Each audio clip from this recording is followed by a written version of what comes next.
தேவனுக்கே மகிமை உண்டாகட்டும். இன்றைக்கும் ஒரு பாடல்லேருந்து ஆரம்பிப்போம். கண்ணை முடிக்கணும்னு நினைக்கிறவங்க கண்ணை மூடுங்க, இல்லை திறந்தே இருந்தாலும் தேவன் உங்களோட இடைப்படுவார். இன்றைக்கி பாட்டு பாடுவோம்.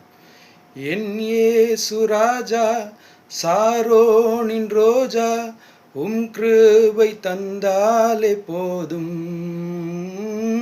என் இயேசு ராஜா, சாரோனின் ரோஜா, கிருபை தந்தாலே போதும். அலை மோதும் வாழ்வில் அலையாமல் செல்ல கிருபை முன் செல்ல வேண்டும். அலை மோதும் வாழ்வில் அலையாமல் செல்ல கிருபை முன் செல்ல வேண்டும்.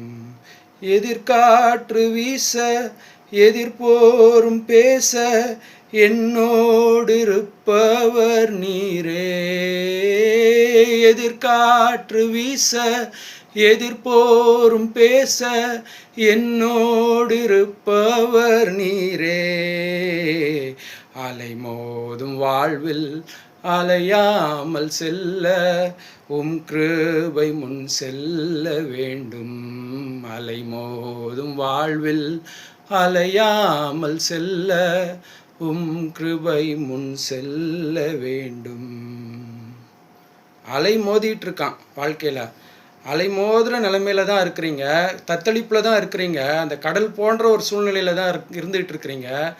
அந்த சூழ்நிலையில் இந்த இயேசு உங்களை பார்த்து பேசுகிறத கேளுங்க. இந்த சூழ்நிலையில் ஒரு சிலர் ஸ்தம்பித்து போய் நின்றுட்டீங்க. இதுக்கு மேலே நான் என்ன செய்கிறதுனே தெரியல. இதுக்கு மேலே ஒரு சிலர் ஒரு படி மேலே போயிட்டு சூசைடல் தாட்ஸ் வந்துடுச்சு.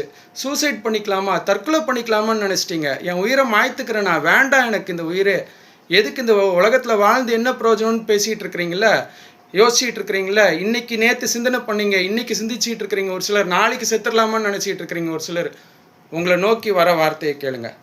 ஆதியாகமம் 2:7, தேவனாகிய கர்த்தர் மனுஷனை பூமியிலே மண்ணினாலே உருவாக்கி ஜீவ சுவாசத்தை அவன் நாசியிலே ஊதினார், மனுஷன் ஜீவாத்மாவானான். ஜீவ சுவாசம் அவர் உங்களுக்கு கொடுத்துருக்கிறாராம். நீங்கள் மூச்சு விட்டுக்கிட்டு இருக்கீங்களா, அந்த மூச்சு அவருது. அந்த மூச்சை கொடுக்க தெரிஞ்சவருக்கு உங்களை காப்பாற்ற தெரியாதா? இன்றைக்கும் உங்களை காப்பாற்றுறதுக்கு தான் இந்த மெசேஜ் மூலமாக உங்களோட பேசிகிட்டு இருக்கிறாரு, உங்களோட இடைப்பட்டுக்கிட்டு இருக்காரு. எல்லாத்தையும் ஸ்டாப் பண்ணுங்கள். சூசைடல் தாட்ஸை ஸ்டாப் பண்ணுங்கள். சூசைட் பண்ணுன்ற எண்ணத்தை ஸ்டாப் பண்ணுங்கள். அவர் உங்களை வாழ வைக்கிறாராம்.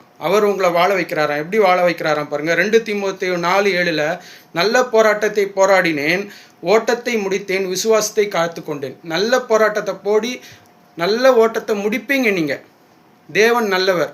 அவர் உங்களுக்கு அந்த கிருபையை அருள்றார்.